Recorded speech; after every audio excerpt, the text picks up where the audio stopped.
اللہ تعالیٰ کی ہر نعمت اس کا حق ہے کہ اس کا شکر ادا کیا جائے، اور نعمتوں کا شکر ادا کرنے سے فائدہ یہ ہوتا ہے کہ ایک تو نعمت محفوظ ہو جاتی ہے، دوسرا نعمتوں میں اضافہ ہو جاتا ہے۔ اللہ تعالیٰ نے فرمایا لَئِن شَكَرْتُمْ لَأَزِيدَنَّكُمْ، اگر تم شکر ادا کرو گے تو ہم نعمتوں میں اضافہ کر دیں گے۔ تو ہمارے مفسرین نے یہاں ایک بات لکھی ہے کہ اضافہ اسی میں ہوتا ہے نا جو پہلے محفوظ ہو جائے۔ تو اضافے کا مطلب یہ کہ شکر کرنے سے نعمتیں محفوظ ہو جاتی ہیں اور ان میں اضافہ ہو جاتا ہے۔ تو ہمارے ہاں یہ ہوتا ہے کہ چونکہ ہم قدر نہیں کرتے نعمتوں کی، بلکہ ہوتا یہ ہے کہ جو نعمت موجود ہوتی ہے اس کی قدر نہیں ہوتی، اور جو موجود نہیں ہوتی اس کے لیے مایوسی ہوتی ہے کہ فلانی چیز کوئی نہیں، اگر مل جائے گا وہ بھائی جو ہے اس کی قدر کرنا پہلے، اس پر شکر ادا کرنا، اللہ کی طرف متوجہ ہو، اس نعمت کے بارے میں احساس پیدا کر، جو نہیں ہے اس کا تقاضا تو ہے، تو جو کریم نے اپنے فضل سے دے رکھی اس پر تو توجہ کر۔ تو میرے بھائیوں، سب سے پہلی بات تو یہ ہے کہ ہر نعمت، اللہ کا ہر احسان، چھوٹی سی چھوٹی چیز بھی اگر آپ کے پاس نہ ہو تو آزمائش ہو جائے، اللہ کے انعامات کا، احسانات کا شکر ادا کریں۔ اور دوسری بات یہ یاد رکھیں کہ اللہ کی سب سے بڑی نعمت ہم پر یہ ہے کہ ہم نبی کریم کے غلام ہیں۔ ہم چونکہ مسلمان ہیں خاندانی طور پر، ہمارے والد اللہ کے فضل سے دادا پردادا سب مسلمان تھے، تو حضور علیہ الصلوۃ والسلام کا کلمہ پڑھنے کے لیے ہم نے کوئی قیمت نہیں چکائی، ہمیں کسی تکلیف سے نہیں گزرنا پڑا، کوئی مشقت نہیں کرنی پڑی۔ کوئی چیز مشقت سے حاصل ہوتی ہے نا تو اس کے بارے میں انسان کے ذہن کی کیفیات کچھ اور ہوتی ہے۔ تو چونکہ اللہ کے فضل سے والدین مسلمان تھے، ددیال ننہال مسلمان تھے، تو کلمہ وراثت میں ملا، تو شعور کی وہ جو پختگی ہونی چاہیے وہ اس لیول اور اس پائے کی نہیں، چونکہ قیمت دے کے چیز لی ہو تو پھر اس کی قدر اور ہوتی۔ صحابہ کرام علیہم رضوان اللہ کا بڑا ہی شکر ادا کرتے تھے کہ شکر ہے ہم رسول پاک کے غلام ہیں، اور وہ اس پر نہایت فرد کا اظہار کرتے تھے، مسرور ہوتے تھے۔ اللہ تعالیٰ نے حکم بھی دیا ہے کہ جب اللہ کا کوئی احسان ملے تو خوش بھی ہونا چاہیے۔ ارشاد فرمایا قل بفضل اللہ وبرحمتہ فبذلک فلیفرحوا، اے محبوب علیہ السلام آپ ان سے فرما دیں کہ جب اللہ کا فضل اور اس کی رحمت ملے تو چاہیے کہ خوشی کا اظہار کریں۔ کچھ لوگ خوش بھی نہیں ہوتے، یہ بھی بڑا مسئلہ ہے۔ وہ بہت ساری نعمتیں موجود ہوتی ہیں لیکن طبیعت اس طرح کی ہوتی ہے کہ ہر وقت کسی نہ کسی پریشانی کا شکار رہتے ہیں، بلکہ بعض لوگ تو سوال کرتے ہیں، کہتے ہیں کہ ہم پتہ نہیں کیا بات ہے ہم خوش نہیں ہوتے۔ تو خوشی تو آپ کے اندر ہے، غم بھی آپ کے اندر ہے۔ اگر آپ اللہ کی نعمتوں کو اور احسانات کو یاد کر لیں گے اور کہیں گے کہ اللہ کے مجھ پر بڑے احسانات ہیں تو آپ خوش ہو جائیں گے، اور اگر آپ کہیں گے فلاں کے پاس فلاں ہے اور میرے پاس نہیں ہے تو ظاہر ہے پھر اس سے تکلیف پیدا ہوگی اور انسان مایوسی کی طرف جائے گا۔ تو ایک تو نعمتوں کو یاد کریں، اور سب سے بڑی نعمت حضور کی ذات، اور دوسرا خوش ہونے کا مزاج بھی بنائیں، مطمئن رہا کریں، اپنی طبیعت کو ٹھنڈا رکھا کریں، یعنی ان چیزوں کو یاد کیا کریں جو دل کو سکون دیتی ہیں۔ اگر اس چکر میں الجھ جائیں گے کہ فلاں چیز نہیں ہے فلاں چیز نہیں ہے تو پھر تو ڈھیروں چیزیں ایسی نکل آئیں جو ہمارے پاس نہیں ہیں۔ تو سمجھنے کا مقام یہ ہے کہ محفل میلاد اس مقدس اجتماع کو کہتے ہیں جس میں نبی پاک کے تشریف لانے پر لوگ اللہ کے شکر کے طور پر محفل سجا کے بیٹھتے ہیں۔ بعض دوست ایسے ہیں جو محفل میلاد کے معاملے میں بڑا سخت رویہ رکھتے ہیں، بڑے کھلے دل سے اور بڑے حوصلے کے ساتھ بات کر رہا ہوں۔ اب ظاہر ہے کہ دور بدل گیا ہے اور میڈیا میں ہر چیز کھول کے آ گئی ہے۔ مجھے بتائیے گا بھلا یہ محفل میلاد میں کیا ہوتا ہے؟ پہلے قرآن مجید کی تلاوت ہوتی ہے، اس کے بعد کون سی چیز ناجائز ہے اس میں وہ آپ بتا دیں، نکال دیتے ہیں محفل میں سے۔ کوئی ایک چیز بتائیں آپ۔ سب سے پہلے کیا پڑھا گیا؟ قرآن مجید، پھر حضور کی نعت، اس کے بعد واعظ و نصیحت، پھر صلاۃ و سلام، پھر دعا، پھر لوگوں کے لیے کھانا۔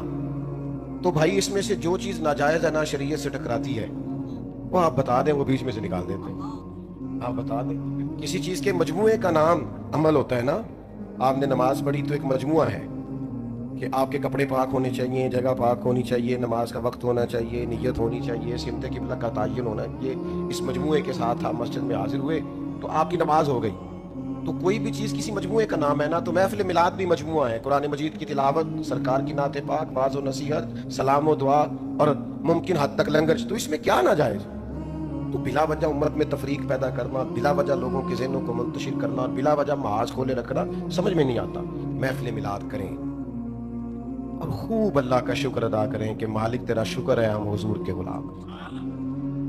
PhD तालीम होती है आदमी की, और कई ममालिक में उसका बिजनेस फैला हुआ होता है और वो बड़ा समझदार मामला फहम होता है, लेकिन हिदायत से दूरी का ये हाल है कि वो अपने हाथ से बनाए हुए बुत के सामने हाथ बांध के खड़ा हो रहा इबादत कर रहा है। ये खुदा का शुक्र अदा करो कि अल्लाह ने हमें मिलाद वाले महबूब अता किए, तो उन्होंने हमें बताया कि तुम्हारा रब है, तुम्हें पैदा करने वाला, पालने वाला, नेमतें देने वाला। हमारा ये जो शऊर की बुलंदी है ना, ये नबी पाक के मिलाद का सदका है। हमने जो अल्लाह को पहचाना है, अपने आप को पहचाना है, हमने हुकूक को पहचाना है, मुआशरे और सोसाइटी में अक़दार बुलंद हुई है, अखलाक बुलंद हुई, तो ये सब इस मिलाद पाक की तसद्दुक और इसके वसीले और इसकी बरकत से हुई। तो हमें तो बहुत ज्यादा इजहार तशक्कुर करना चाहिए, सिमट जानी चाहिए हमारी तबीयतें। हजरत अनस बिन मालिक रदी अल्लाह ताला अन्हु फरमाते हैं कि एक शख्स, एक एराबी, एक सहाबी हुजूर की बारगाह में हाजिर हुए और अर्ज गुजार हुए कि या रसूल अल्लाह सल्लल्लाहु अलैहि वसल्लम क़यामत कब आएगी? तो करीम फरमाने लगे कि आपकी क्या तैयारी है क़यामत के लिए? ये बुखारी में मौजूद है।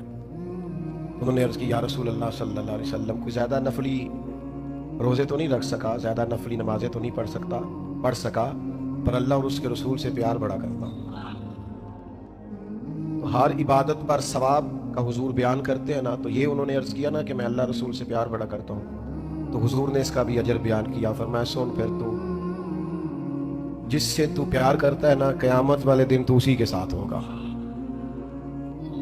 फरमाते हैं वो खुश हो गए, चले गए। अब हाफिज मुंज़री ने तरगीब व तरहीब में लिखा है कि हज़रत अनस बिन मालिक कहते हैं मैंने अर्ज की बाद में, या रसूल अल्लाह, मुझे अल्लाह से भी बड़ा प्यार है, अल्लाह के रसूल से भी बड़ा प्यार है, हज़रत सिद्दीक़ अकबर से भी बड़ा प्यार है, हज़रत फारूक आज़म से भी बड़ा प्यार है। तो हुजूर ने फरमाया कुलिया सब के लिए एक है, जो जिससे प्यार करेगा जन्नत में उसी के साथ होगा। अब जरा हजरत, ये तो बात यहाँ तक तो हदीस पाक की बात थी, अब इस पर तबसरा है हजरत अनस बिन मालिक का। 10 साल हुजूर अलैहिस्सलाम के काशाना नूर में रहने वाले ये सरकार के गुलाम, ये उस पर तबसरा करते हैं, इस रवायत के बाद उस पर गुफ्तगू करते हैं, अपना ज़ौक़ उस पर बयान करते हैं। फरमाते हैं मुझे जिंदगी में 3 बार बड़ी खुशी हुई। एक उस दिन जिस दिन मैंने कलमा पढ़ा, और एक उस दिन जिस दिन हुजूर मक्का मुकरमा से मदीना तय्यबा तशरीफ लाए, और एक उस दिन जिस दिन हुजूर ने फरमाया जो जिससे प्यार करेगा क़यामत में उसी के साथ हो।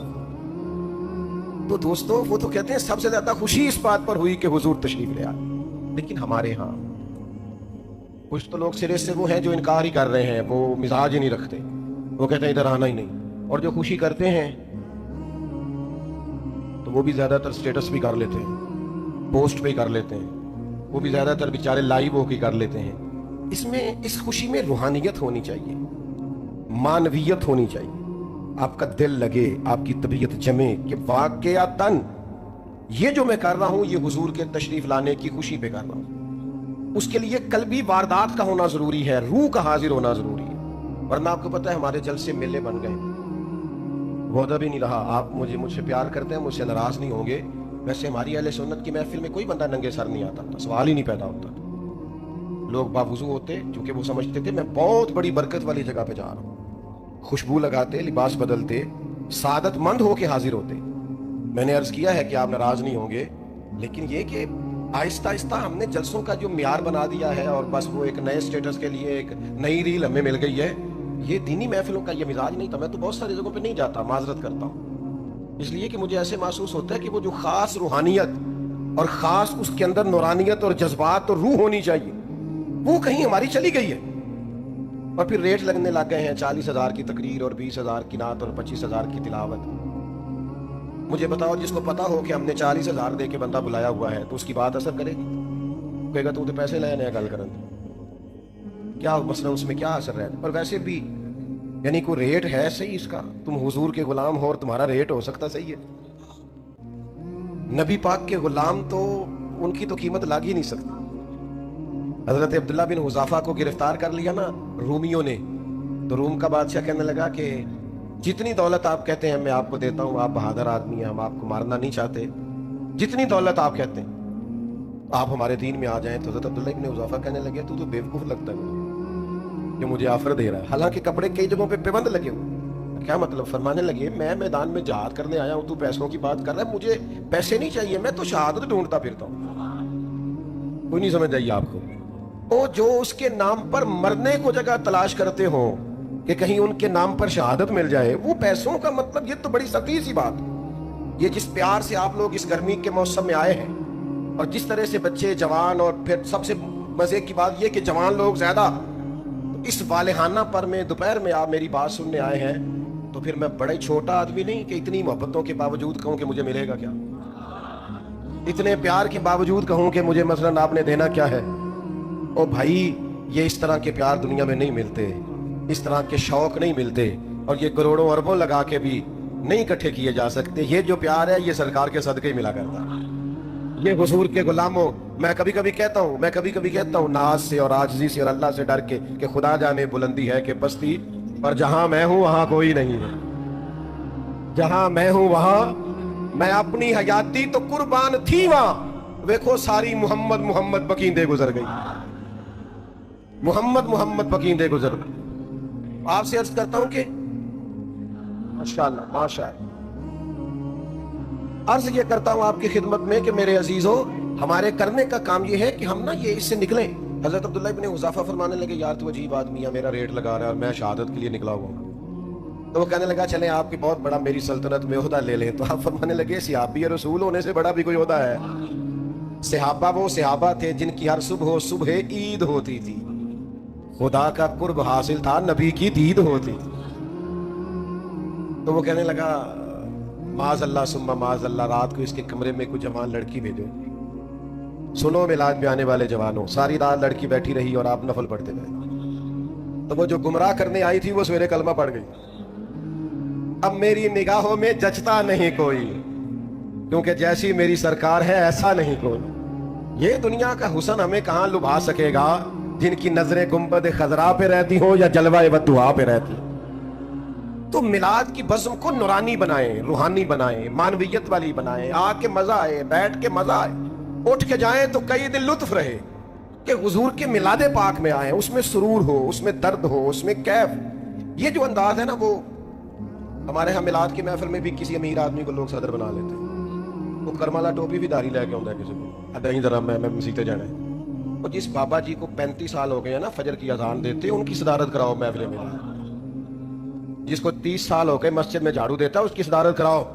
और जिस इमाम मस्जिद ने आपकी 3 नस्लों को कुरान मजीद पढ़ाया, नमाज पढ़ाया, उसकी सदारत कराओ। इतने भी तुसी तगड़े नहीं पा लिया महफिल। और नाथ का भी हमारा बड़ा सियाना होता है, बड़ा समझदार, उन्होंने पता है नोट की जेब में, वो फिर ਉਹਦਾ नाम पता करता है, फिर कहता है हाजी साहब शेर तुम्हारी नजर है। मैं क्या मेरे को पैसे होंगे तो मेरी नजर भी हो जाना सी, पैसे उधर है ना तो सारे उस तरफ तूने, पर कितना तू नादान है। शेर हुजूर के नाम का और नजर हाजी की ना कर ऐसे। ये मदीने वाले की बात है। आला हजरत बरेलवी चले गए ना दुकान पे तेल लेने, सरसों का तेल, तो दुकानदार से कहा ये तेल दे दो। तो उसने बोतल तेल की भर दी। फरमाया कितने की? कहने लगा हुजूर वैसे तो 5 आने की है, आप हमारे आली में 3 आने दे दे, आपने पूरे ही 5 दिए। फरमाया मैं अपना इल्म 2 आने का नहीं बेचता। हाँ करूँ मद है अहले दुवल रजा, बड़े इस बला में मेरी बला, मैं गदा हूं अपने करीम का, मेरा दीन पाराए ना। आला हजरत के शहजादे थे हमारे दादा शेख हुजूर मुफ्ती आजम हिंद रहमतुल्लाह अलैह, अल्लामा अर्शदुल कादरी रहमतुल्लाह अलैह कहते मैंने जलसे पे बुलाया तो वापसी पे मैं कुछ पेश करने लगा। पूछा ये क्या है? तो मुझे कहना चाहिए था नजराना है, हदिया है जो कबूल करना हुजूर की सुन्नत है। तो मैंने कहा जी ये किराया है। जल्दी में मेरे मुंह से निकल गया ये। कहने लगे पैसे लपेट के दोबारा मेरी जेब में डाल दिए। कहने लगे मैं अहमद रजा का बेटा हूँ, किराए का मौलवी नहीं, जो किराया दे बुला ले जो। और ये होते हैं किराए के मौलवी भी अल्लाह माशाल्लाह होते हैं, कमाल हो जाती है। जहां जाते हैं वहीं के मुरीद है, जहां जाते हैं वहीं के कलाबे। मैं एक जगह पे चला गया तो मुझे रुका दे दिया। कहने लगे ये मेहमान खुसूसी, इनका भी नाम लेना है, इनका खुसूसी तावन है, इनका भी नाम लेना है, ये सदर है इधर मस्जिद के, इनका भी नाम। मैं क्या तुम तो मैनू क्या हुजूर दी तारीफ करनी मैं क्या किसी और मौके ते रखिया जी।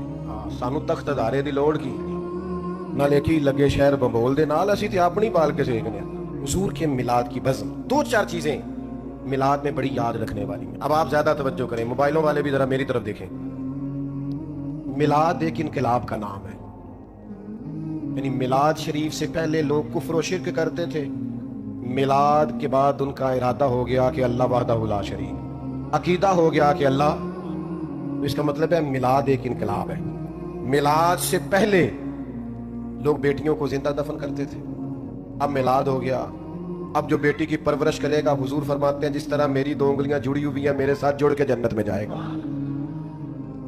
پہلے لوگ یتیموں بیواؤں کے ساتھ بڑا ناروا سلوک کرتے تھے, میلاد ہو گیا.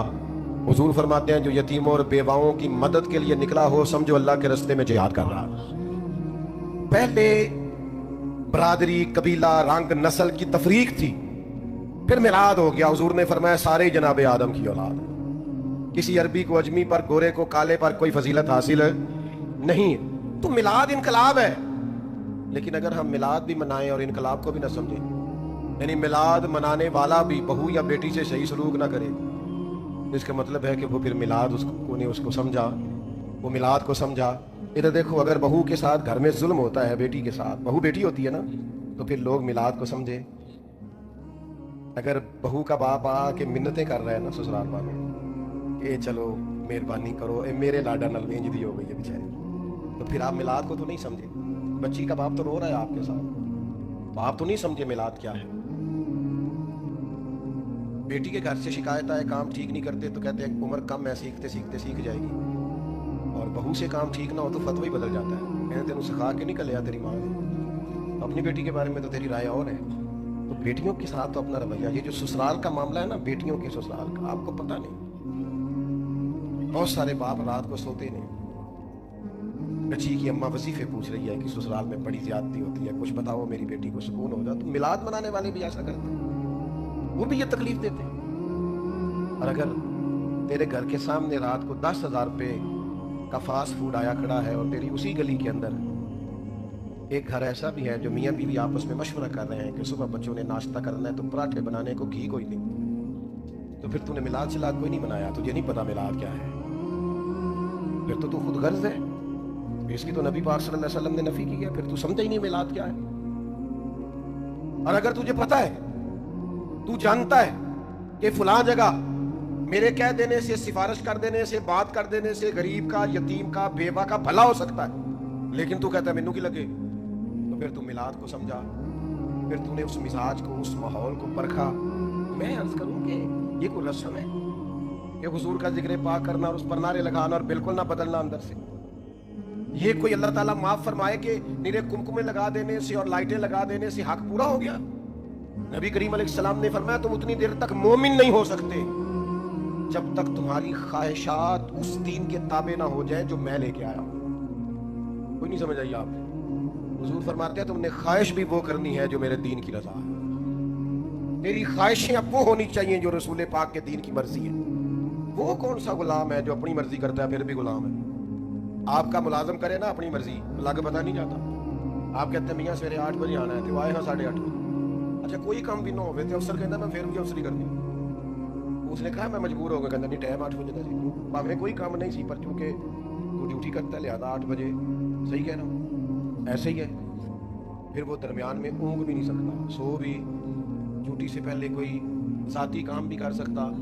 یہ حضور کے غلام ہیں ہم. نبی کا کریم نے فرمایا فجر میں مسجد آؤ, کہتے میرے لیے دعا کرے کرو میں نماز پڑھوں. میں نے کہا واہ بھائی واہ, کیا بولا ہے تو, باقی سارے کام تو بغیر دعا کے کرتا ہے, اور نماز کا کہا تو کہتا ہے دعا کریا کرو. میلاد کو سمجھو, رویے کو بدلو, اس میلاد سے نماز شروع کر لو. کوئی پوچھے ماشاءاللہ نماز شروع کر لو, کوئی یہ میلاد والی نماز ہے, میں نے عید میلاد سے شروع کی تھی, اس میلاد سے داڑھی رکھ لو. دوست پوچھیں یہ کیا کو, بس میں نے میلاد شریف والے دن سے رکھی. معاف کر دو, بہت سارے معاف کر دو, خود فون کر کے رشتہ داروں کو معاف کر دو, چار تجھے معاف کرو, کی گل ہے یار میں خوش بنا میرے نبی کا میلاد. درگزر کرو. سنیں جی سنیں, بات کو سمیٹنے کا ٹائم سنیں. اللہ آپ کو سلامت. بھائی کچھ عملی کام کرو میلاد کے موقع پر, جس سے فرق پڑے کہ ہم سچ مجھ میں میلاد منا رہے ہیں. ورنہ محض نعرے لگانا اور محض یہ کرنا, اس کی ہم نفی نہیں کرتے, لیکن جب تک عملی تقاضوں پہ نہیں نہ آئیں گے اتنی دیر تک پھر ہمیں ذاتی طور پہ بھی اس کا وہ نفع نہیں ہوگا جو کہ ہونا چاہیے. میں توقع کروں کہ آپ آج سے درود شریف پڑھیں گے. चले जो नहीं बोल रहे हैं उन पर भी मेरा गुमान है कि इंशाल्लाह पढ़ेंगे, और मैं तवक्को करूं कि जिनकी जोर रह गई है वो इंशाल्लाह पढ़ेंगे, असर भी पढ़ेंगे। एक छोटी सी बात है, झिझकना नहीं किसी से। कोई बंदा दोस्त वगैरह करते हैं ना शुगर के, खैर है नमाज शुरू कर दे, तो बड़े ताने हम वैसे भी सहते हैं, तो एक का ताना दीन के नाम पे भी सहना है, ठीक है। जेकर यार दे नाम दा मिले मेड़ा ओनू झोली पा लइए पुंजे सुटिए ना, ये ताने तो संभाल के रखने वाले हैं। अगर हुजूर के नाम पे मिले तो आपने बदलना है। बिलखुसूस नौजवानों से मेरी गुजारिश है कि माँ बाप की आप फर्मा बरदारी करेंगे तो वो कहेंगे खैर है मेरा पुत्र, तो कहे मैं आज ही तो हुजूर का मिलाद सुन के आया हूँ, इसलिए तब्दीली आ गई। तो ये तब्दीली आपने ज़रूर पैदा करनी है। अल्लाह मेरी आपकी हाज़िरी कबूल फरमाए।